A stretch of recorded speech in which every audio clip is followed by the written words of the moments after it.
Ladies and gentlemen, greetings and welcome to the Paysafe third quarter 2024 earnings conference call. At this time, all participants are in a listen-only mode. A brief question and answer session will follow the formal presentation. If anyone should require operator assistance during the conference, please press star and zero on your telephone keypad. As a reminder, this conference is being recorded. I would now like to hand the call over to Kirsten Nielsen, Head of Investor Relations. Please go ahead. Thank you, and welcome to Paysafe's earnings conference call for the third quarter of 2024. Joining me today are Bruce Lowthers, Chief Executive Officer, John Crawford, Chief Financial Officer, and Alex Gersh. Before we begin, a reminder that this call will contain forward-looking statements and should be considered in conjunction with cautionary statements contained in our earnings release and the company's most recent SEC report.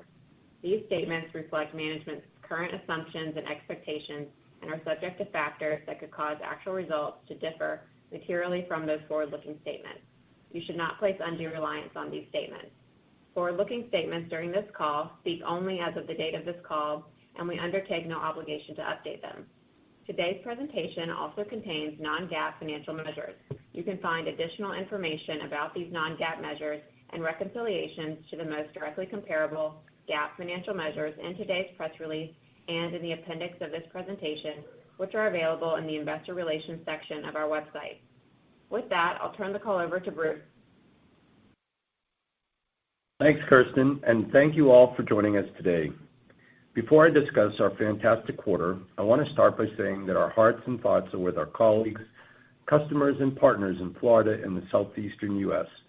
who were impacted by the recent hurricanes. And I want to especially thank our business continuity team for their efforts to quickly support our employees who live in the affected regions. Next, I'm excited to welcome John Crawford, our new CFO. As you read in our press release, John brings with him more than 25 years of financial leadership experience with a strong background in the payments industry. I am confident that John's partnership will be extremely valuable as we move into the Paysafe's next phase of growth. I'll ask John to say hello and share his initial thoughts towards the end of today's call. We sincerely thank Alex for the work he's done over the past 2 years as CFO. I've really enjoyed working with him, and he's been an instrumental partner in stabilizing the business and improving our financial performance.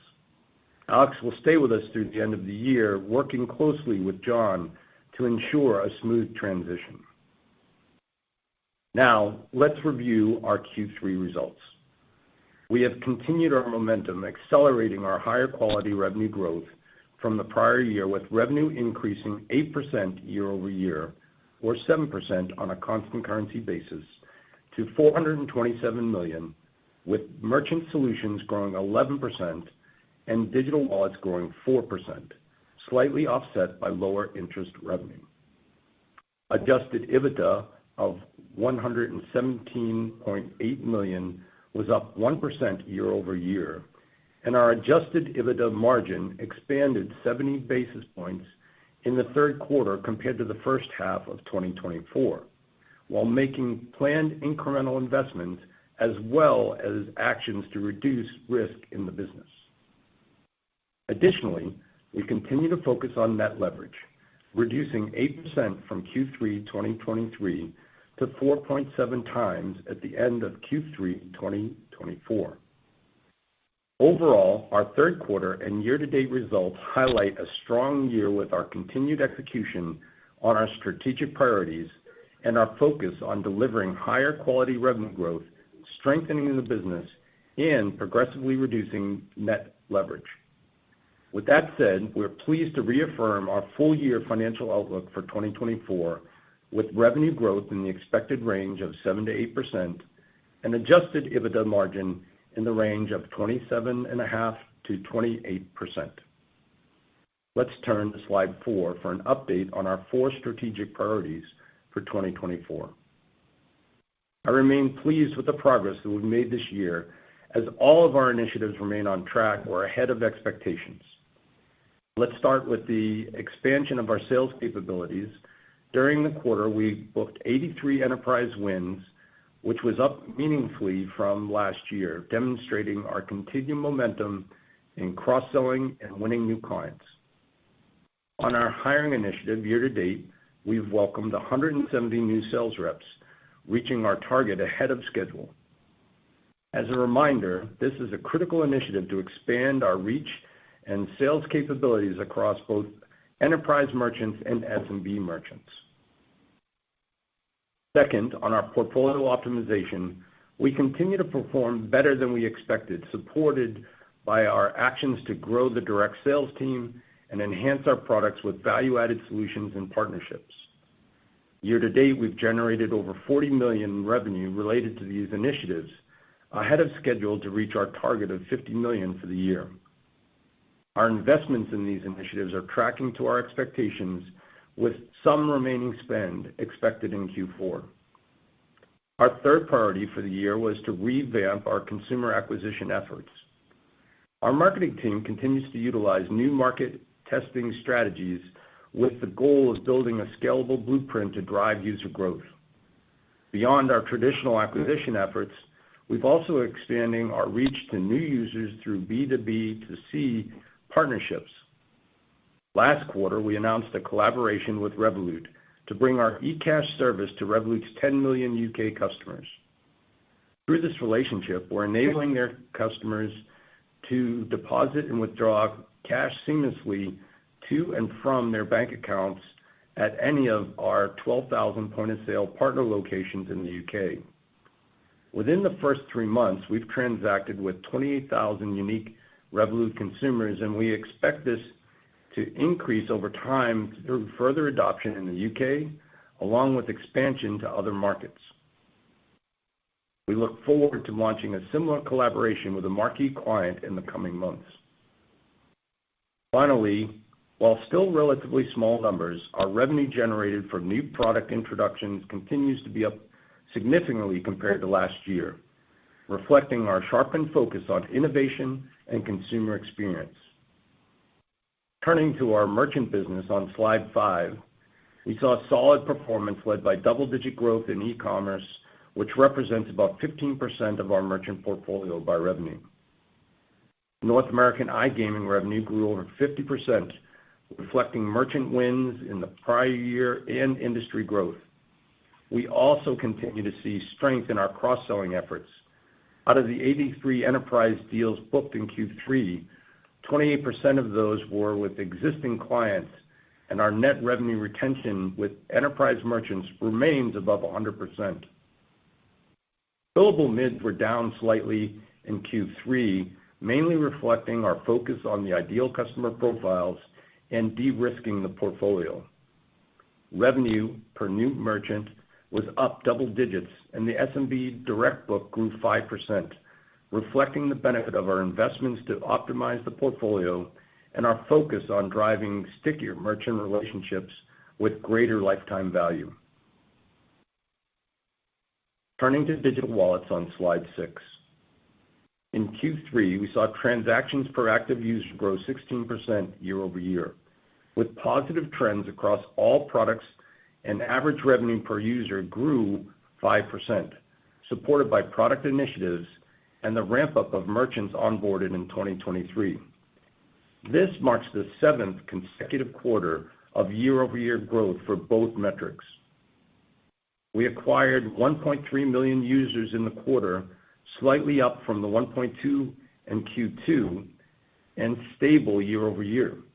Our active user base was 7 million, and consumer acquisition costs also stable at approximately $17 in Q3.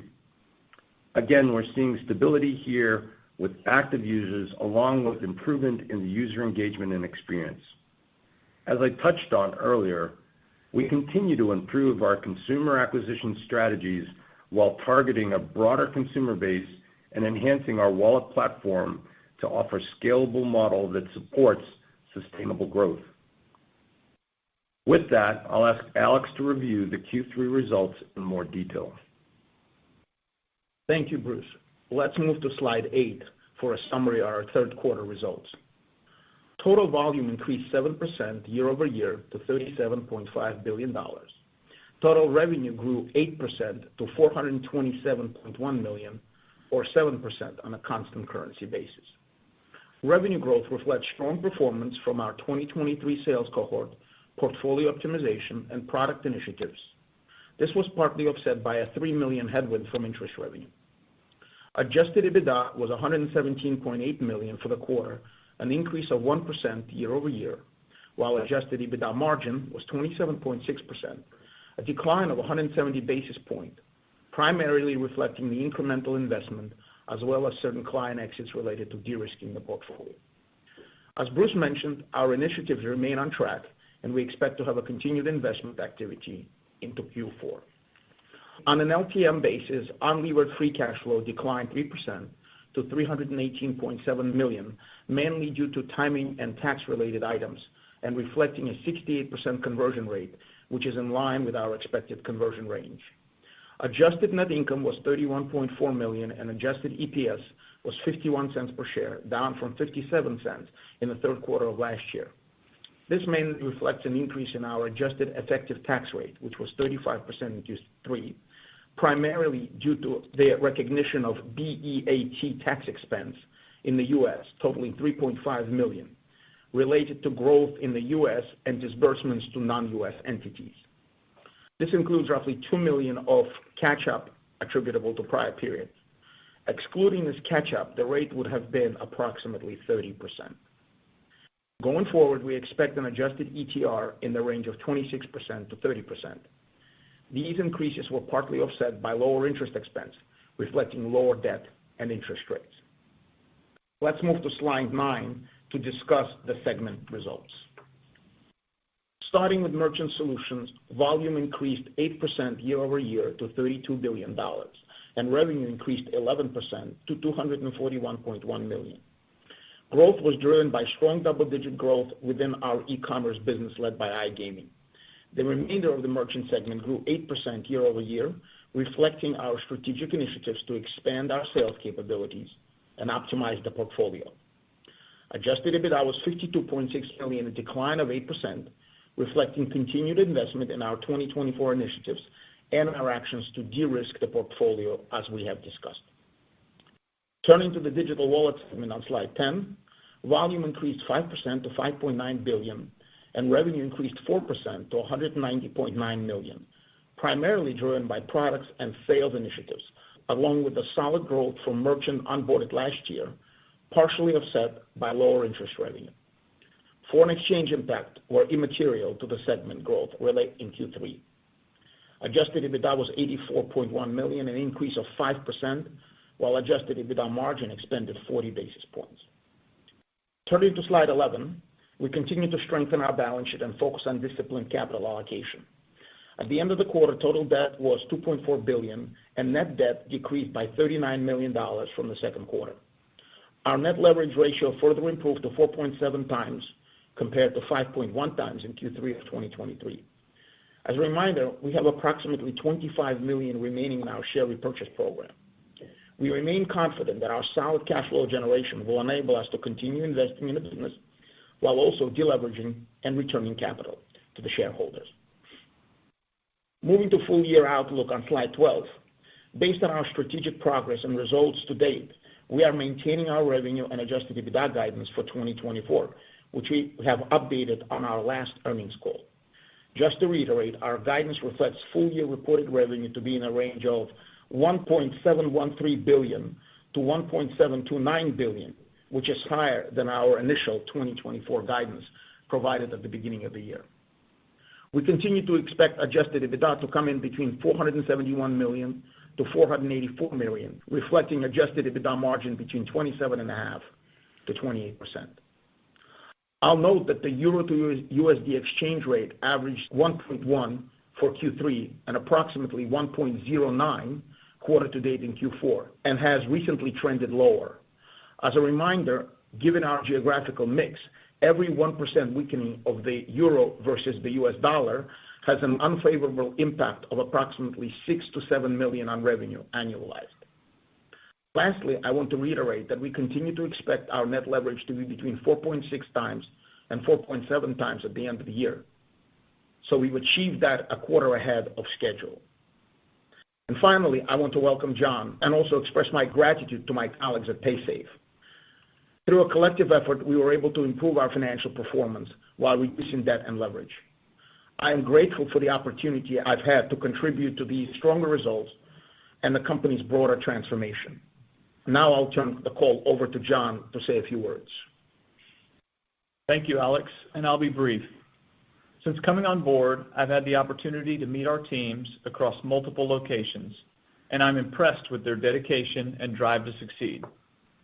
I've been following this business from the outside for many years and knew it had very interesting assets combined with attractive end markets.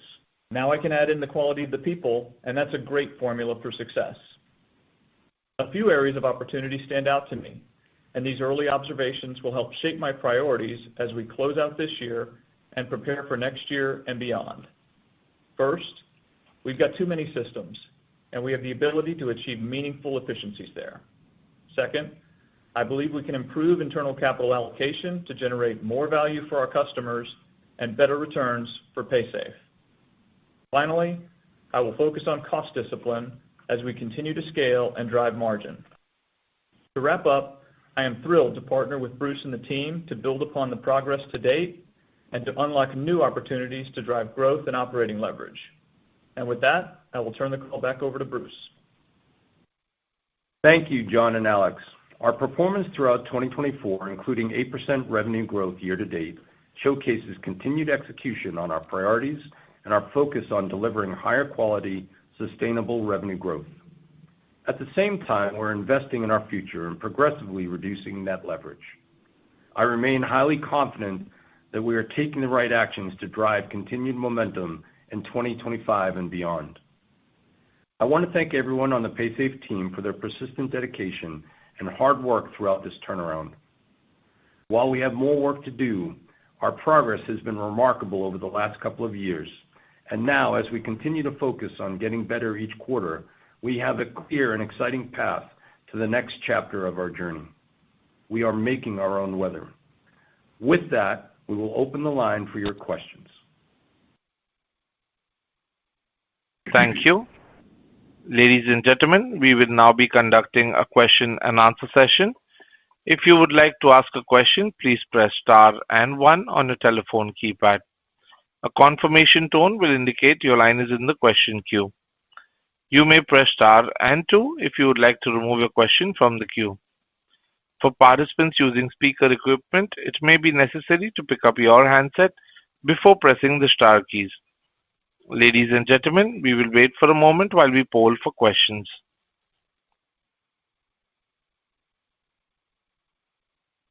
The first question comes from Andrew Hart with BTIG. Please go ahead. Hey, thanks. Good morning, and welcome, John. Excited to work with you going forward, and good luck, Alex. Thanks for all the help and support. Bruce, you talked about the portfolio optimization efforts being ahead of schedule, including the $50 million of revenue benefit this year. I know in the past we talked about kind of those same efforts should yield about a $100 million benefit in 2025. So is that still the case? How should we be thinking about some of those portfolio optimization efforts, and the revenue contribution next year? And kind of what has been the key to be ahead of schedule to date? Yeah, Andrew, look, thanks for dialing in and joining us this morning. Look, we feel like we're making great progress against the four initiatives. I think, as we said in the prepared remarks, we're on track or ahead with each of them. Each of those have kind of a little bit different spin on it. But to your question specifically on the $50 million, we're trending a little bit positive there against that number as we outlined. When we calendarize that for next year, we see really solid growth with that. So we have really excellent, as we sit here today, we have excellent visibility into revenue growth and accelerating EBITDA margins and reducing our net leverage as we kind of move into 25. I don't want to get ahead of ourselves. Q4 is usually our next year discussion of kind of where we're going. But now today we have really good visibility, unlike years past, as to kind of what the outcomes will be. So we feel very good about that. I think the other thing that we talked a little bit about is the hiring. So we're ahead on the hiring, 170 people. So we're probably maybe a little more than a quarter in front of that from what we originally planned. That probably spins out another $2 million of investment this year as we look at it, but it's worth it because the team is performing at a high level. We see really good growth within our sales organization year over year, and we think that that's going to pay off as we move into 25 and 26. So these, as we talked about a quarter ago, these are decisions that are driving a longer-term outlook and output, and so we feel very confident about these are on track and the right thing for the company to be doing. It's helpful. Thanks. And then on the Revolut partnership, you called out the 28,000 transacting users with the eCash partnership into a base of about 10 million in the UK, and I think there's about 4x that globally Revolut users. So I guess what's your expectation for the ramp with those UK customers, and kind of what could a timeline be to expanding into other regions with Revolut as well? Yeah, I think you'll see that continue to expand through 25. It's going to be a nice growth item for us. I think you saw it probably as well. We announced the Deutsche Bank partnership as well prior to the call last week. So we have another similar one with a much larger client base. So this is a kind of new initiative, really leveraging the assets that we have in Europe. Keep in mind, we've got over 600,000 merchants across the European landscape. So this is really a great opportunity for us to do something unique and different than what we've done historically. In essence, allowing for cash deposit and withdrawal at any one of our retailers across Europe. So yeah, we're very optimistic about how this kind of continues to go, and we think there's a lot more room here. I think we'll look to continue to add and sign other institutions to this type of model. Thanks. And then just last one for me, Alex. With the higher risk merchants rolling off, did we kind of see that impact in the merchant gross margin this quarter with those higher risk customers rolling off? And then, I guess kind of thinking forward when we're thinking about the merchant gross margin mix, can you just remind us or help us kind of frame it up how we should be thinking about it longer term, especially as it pertains to the direct versus ISO versus e-com channel mix? Thanks. Yeah, sure. On the first question, yes, definitely. We said they were high margin, but they're not sustainable, and so you'll see it on the EBITDA margin, you see it on gross margin, and you of course see it on revenue. In terms of overall, in terms of the how you should think about gross margin, to be honest with you, the way we think about it, at least the way I think about it, we focus on our revenue and we focus on our EBITDA, and as John said, he's going to continue to focus on efficiency to try to drive that EBITDA margin higher. What's going to happen to the gross margin, it's really hard to predict at this point. I would just add, as we said coming into the year that we would see margin acceleration from the front half to the back half of the year. We talked about that in our prepared remarks as well, with 70 basis points expansion from the margin at the front half of the year, EBITDA margin at the front half of the year to the back half. So we're executing exceptionally well, navigating the optimization of some of our portfolios and margin expansion, as we said. And we feel like we're in a great position, as we said earlier in the year, to see margin expansion and as we move into 25. So none of that has changed from our view as we sit here today. Thanks, team. Nice quarter. Thank you. The next question is from the line of Trevor Williams with Jefferies. Please go ahead. Hi, this is Spencer James on for Trevor Williams. Thank you for taking the question. I wanted to ask a bit of a preview of the playbook for FY26, just given a lot of the initiatives in FY25 so far have appeared to really pay off. So curious if next year will look like more of the same, or if we should expect a bit of a shift in investment priorities. Yeah, great question. I think, when we do our next earnings call in March, we probably will have a cool slide on what we're going to do for 25. But I don't think we'll be sharing necessarily what we'll be doing with 26. But I think what you'll see in 25 is we have a clear path. We'll have a similar construct to what we have this year, where we have 4 or 5 initiatives that candidly the team's already working on for 25 that will set up 26. So I think the playbook is very much established at this point. We're taking on just a few projects, executing well against those projects that will drive particular outcomes. And so we're very focused on getting off to a good start here in 25. And as I said, the projects are identified. We're already working them, and we feel pretty good about that. So 26 is just a little too far out there for us to start sharing just yet, but we definitely have a view and a path on where we're going. Yeah, but thank you for that. Apologies. I did mean to say FY25. Getting ahead of myself as well. And then maybe just as a follow-up, I was wondering if you could provide an update on the health of the pipeline, just in the context of achieving growth targets for next year, and any thoughts on mix shift of opportunities within the pipeline, maybe. Yeah, look, our pipeline's really strong. On the enterprise side, really solid growth, 83 enterprise deals for the year.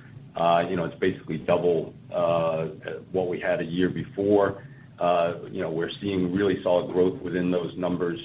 And so feel very good about what Rob and the sales team are doing. I think the product organization is starting to come together. We're seeing good initiatives starting to emerge there. So we feel very confident as we sit looking at our pipeline, looking at the things that are coming for 25. Like I said before, we have pretty good visibility into how 25 is shaping up already. So feel confident about that. Thank you for taking the questions. Oh, thank you. Appreciate it. Thank you. The next question is from the line of Paul Obrecht with Wolfe Research. Please go ahead. Hi, thanks. This is Paul Obrecht on for Darren. It's great to see that you've reached the goal of 170 adds to the sales organization. Can you just touch on the progress in ramping these new hires and when you expect them to be fully ramped at kind of a normal run rate of productivity?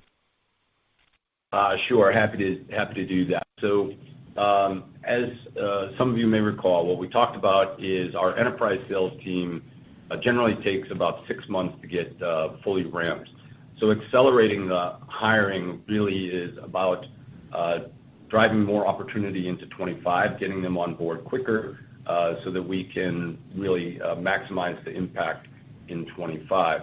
When you look at our SMB sales organization, they get online a little faster. So they're getting online typically within 3-4 months. And so a little quicker ramp there. What we can share so far as we look at both the enterprise and the SMB channel, I would say the enterprise team is probably outperforming our expectations slightly, and the SMB is probably right on expectation. But there's a lot of people for us adding. Just to put it in context a little bit, we basically have doubled the size of the sales team in the last few months. So there's a lot that we're absorbing, a lot of processes that had to be worked through on onboarding, training, and all those things. But overall, I think the team is doing a very good job with that, and we feel like it's progressing on track. Great, thank you. And then as a follow-up, it looks like SMB direct decelerated to around 5% from 10% last quarter. Is that mainly reflective of the decisions to exit risky merchants? And can you just provide some color on what you're seeing in this part of the portfolio and kind of what your expectations are going forward? Yeah, look, as we talked about, we looked at kind of where the market was going, what we saw kind of emerging from a regulatory standpoint, and we decided to start being proactive instead of being reactive as we had been historically as a company. So we decided there were certain merchants that were the highest of risk that we no longer wanted to be associated with. So we started taking advantage of the fact that our growth was significantly ahead of where we thought we would be at this point. And we started laying off some of those merchants from our portfolio, and that's what is driving the SMB decline. When you look at internally, as we look at our revenue walk, the same-store sales, the new sales, those things are progressing very, very nicely, and it gave us the latitude to prune some of the portfolio, and still, and we keep in mind, we're still driving to a number that is above what the midpoint was at the start of the year. So when we look at the original midpoint of expectation of revenue is around 6 and change, just over 6% growth, we're going to be obviously above that as we've given the guidance for the year. So it's a great year. We're making a lot of progress in the transformation and setting ourselves up for a good, solid 25. Got it. Appreciate the color. Thank you. Thank you. A reminder to all participants, you may press star and 1 to ask a question. The next question is from the line of Timothy Chiodo with UBS. Please go ahead. Hi, this is Jing. I'm for Tim. Thank you for taking the question. I wanted to touch on your value-added services opportunities. It's encouraging to see you're ahead of the $15 million 2024 revenue. And last quarter, you highlighted a integrated loan program for short-term working capital support for your partners. And we saw Paysafe being highlighted by Jaris as a commercial lending customer. So could you expand on this partnership and any unit economics that you can share, impact on take rate, or any other value-added services you could highlight? Thank you. Yeah, thank you for the question. Yes, we are a partner of theirs. The loan program is a great program that, as you look at our client base, we've got in aggregate around the world, we've got close to 900,000 merchants. So for us to have a program that offers working capital loans makes a lot of sense. I think you'll see that from our standpoint, this is not something that we underwrite or take any risk on. This is something that we have just a referral arrangement with or origination type of deal with them. I think we will add others to that mix as we go forward, respective of the different geographic markets that we're operating in. I think this is just the beginning. I think you'll see us offer a large number of other solutions. Much like, as probably everyone knows, we sell a lot of Clover, one of the largest resellers of Clover. You'll see our programs start to really take on more of that, where we're adding more and more ancillary services to our merchants. At the end of the day, what we're trying to do is provide the merchants the opportunity to run their business the best that they can, and that's really what we're trying to do on the merchant acquiring side. And just to add, just to confirm, yes, our take rate, if you look at Q3 of last year in the merchant solution business versus Q3 of this year, is up a bit. Thank you. Awesome. Really appreciate the color. I also wanted to follow up on Clover, so really glad you mentioned it. So related to your distribution of Clover, how should we think about the potential overlap of value-added services offered by Paysafe and by Clover on the merchant side? Thank you. Yeah, that's a great question. Look, I would say that Fiserv is a great partner of ours. We work with them quite a bit on product innovation and ideas on how to expand distribution of our products and their products to the combined entities customer base. So, we feel very good about the opportunity to continue to expand us expanding the products that we sell from Fiserv into the market. We feel very good about the opportunity in front of us. I think something we'll continue to be pushing on here as we move into 2025. Really appreciate the color. I'll pass it on. Thank you. Thank you. As there are no further questions, I would now like to hand the conference over to Bruce Lowthers, CEO, for closing comments. Well, thank you. Thank you, everyone, for joining us. I want to thank, obviously, everyone here at Paysafe for a great quarter. Again, just a reminder, 8% growth. We saw margin expansion from the front half of the year to Q3, so excited about that. It really needs to be reiterated again, the net leverage ratio coming down to 4.7, as Alex touched on, meeting kind of our full-year obligation already, a full quarter in advance. We're excited about that. So really a strong quarter for us with solid top and bottom line and net leverage reduction. So thank you very much. Appreciate everyone dialing in today. Thank you. This concludes today's teleconference. You may disconnect your lines at this time. Thank you for your participation.